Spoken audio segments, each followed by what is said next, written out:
오늘은 우리 이사야 60장 말씀을 가지고 함께 은혜 나누기를 소망합니다.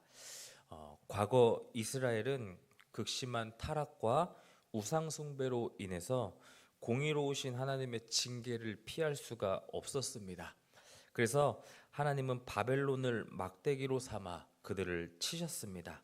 그러나 하나님의 본심은 여러분 잘 아시는 것처럼 파멸이 아니라 구원과 회복이셨습니다. 그래서 하나님께서는 여러분 본문 10절을 보시면 이제는 나의 은혜로 너를 불쌍히 여겼다라고 선언하고 계십니다.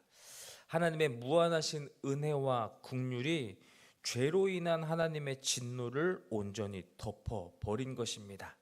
그리고 그러한 은혜의 결과는 예루살렘을 파괴하고 짓밟았던 이방인들이 도리어 무너진 성벽을 재건하고 그들의 왕들이 시온을 섬길 것이다 라고 말씀하고 계십니다. 10절에 노하여 쳤으나 은혜로 불쌍히 여긴다 라는 말씀을 보시면 죄를 향한 하나님의 진노와 또 죄인을 향한 하나님의 사랑이 십자가를 통해서 어떻게 완성되었는지를 우리가 볼 수 있는 것이죠.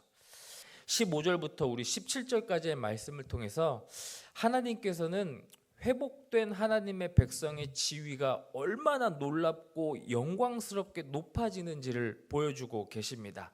하나님 앞에 철저히 낮아지고 겸비한 자에게 하나님은 친히 당신만이 누리시는 최고의 위엄과 영광을 입혀주신다라고 말씀하고 계시는 것입니다. 이러한 신분의 변화와 축복은 여러분 17절에서 절정을 이루고 있습니다. 여러분 17절 말씀을 보시면 지금 대신하며 라는 단어가 반복되어서 기록되고 있습니다. 보잘것없는 나무가 노시 되고 흔한 돌이 철이 되며 노시 정금이 되고 철이 은으로 지금 바뀌고 있습니다. 이것은 하나님께서 무너진 우리의 삶을 회복시키실 때 단순히 이전의 상태로만 되돌려 놓으시는 수준을 뛰어넘어서 이전과는 감히 비교할 수 없을 정도로 값지고 영광스러운 차원으로 우리의 삶을 업그레이드 시켜주신다는 것을 의미하고 있는 것입니다. 하나님께서 회복시켜주시는 무너진 삶의 자리에는 하나님의 절대적인 평강과 의로움이 우리의 마음과 공동체를 다스리게 될 것임을 지금 말씀해주고 계시는 것이죠. 이어지는 19절과 20절은 이 구원의 도성이 누리는 찬란한 빛의 근원을 지금 밝혀주고 있습니다. 세상의 피조물인 해와 달은 제 아무리 밝아도 언젠가는 저물고 쇠약해집니다. 낮과 밤이 교차하며 필연적으로 어두움이 찾아옵니다. 우리의 인생도 이와 마찬가지 아닙니까? 세상의 명예와 권력, 재물, 사람의 인정이라는 빛은 한낮의 태양처럼 뜨겁게 타오르다가도 무너짐의 때가 오면 차갑게 저물고 마는 유한한 것들입니다. 그러나 하나님께서 친히 우리의 영원한 빛이 되어주실 때 우리의 영혼에는 더 이상 밤이 찾아오지 않는다라는 것입니다. 20절 하반절의 말씀처럼 슬픔의 날이 끝날 것이기 때문입니다. 우리는 지금 각자의 삶의 무너진 자리를 무엇으로 비추려고 하고 계십니까? 영원토록 쇠하지 않는 창조주 하나님의 빛을 여러분은 사모하고 계십니까? 성도는 모든 빛이 다 꺼져버린 어둠의 순간에 참된 빛이시며 우리의 영광이 되시는 예수 그리스도를 온전히 바라봐야 한다라는 것입니다. 여호와 하나님이 나의 영원한 빛이 되심을 고백하며 우리가 살아나아갈 때 우리의 삶을 짓누르던 모든 슬픔과 탄식의 밤은 물러가고 영원한 생명의 아침을 우리는 맞이하게 될 것이라는 것입니다.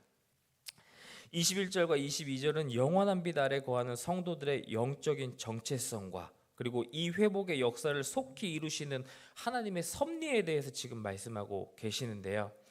무너졌던 예루살렘이 회복되고 그 도성에 거하는 백성들은 의로운 자가 되어 영원히 하나님 나라의 기업을 차지하게 된다는 겁니다.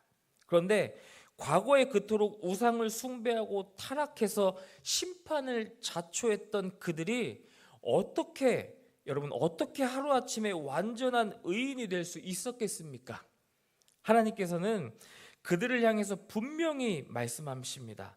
그들은 내가 심은 가지요 내가 손으로 만든 것이라고 말씀하고 계신다는 겁니다.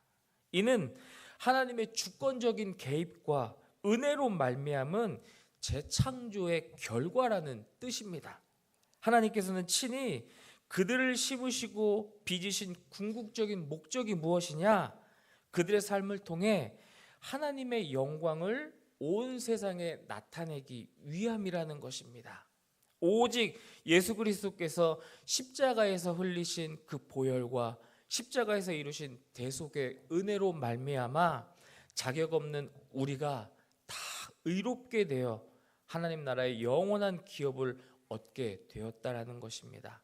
하나님께서는 죄로 말미암아 무너지고 죽었던 우리 한 사람 한 사람을 예수 그리스도의 생명으로 다시 살리시고 교회라는 영적인 동산에 심으신 거룩한 가지로 우리를 삼아 주셨다라는 것입니다. 이렇게 하나님의 손에 의해 심겨진 자들에게 어떠한 기적이 일어납니까?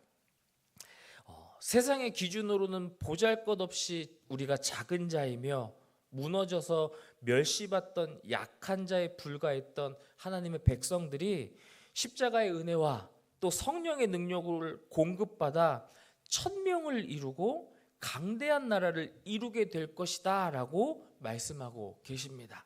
이 모든 역사의 성취에 있어서 가장 중요한 열쇠가 여러분 22절 마지막 부분을 한번 보십시오. 22절 마지막에 때가 되면 나 여호와가 속히 이루리라 라는 말씀입니다. 우리 인간의 눈에는 내 무너진 삶이 언제 회복될지 몰라서 응답이 더디고 지체되는 것처럼 보일지 모릅니다. 아득한 절망뿐일 것 같을 수 있습니다.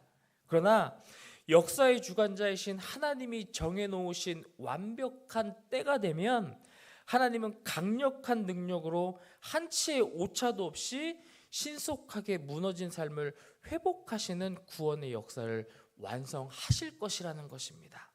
사랑하는 성도 여러분, 우리는 하나님께서 친히 당신의 영광을 나타내시기 위해 그리스도의 피로 씻어 심어 놓으신 존귀한 의의 가지들입니다. 그렇기에 과거 우리의 어리석음과 죄악으로 인해 지금 내 삶의 자리가 무너져 내리고 내가 한없이 연약해 보인다고 해서 결코 우리가 뒤로 물러서거나 절망할 필요가 없다라는 것입니다. 하나님께서는 하나님의 역사를 행하시고 그런 우리를 하나님의 역사의 통로로 사용하실 것이기에 우리는 그때를 정확히 알고 계시는 하나님의 신실하심을 굳게 신뢰하며 기다리기만 하면 된다라는 것입니다. 내 힘으로 이루어지려거나 내 힘으로 무너진 자리를 복구하려는 인간적인 발버둥을 내려놓고 전적인 주님의 은혜를 앙망할 때 정하신 때에 속히 이루시는 하나님의 기적을 분명하게 보게 될 것입니다. 헛된 세상의 빛과 위로를 쫓던 우리의 시선을 돌이켜서 무너진 삶과 자리를 친히 회복시켜 주시는 전능하신 하나님만 바라보며 나아갑시다. 그리하여 약하고 작은 우리를 통해 천명을 이루고 강국을 이루는 생명의 역사를 우리가 함께 경험하며 하나님의 크신 영광을 찬란하게 드러낼 수 있는 저와 우리 모든 성도님들 되시기를 간절히 소망합니다.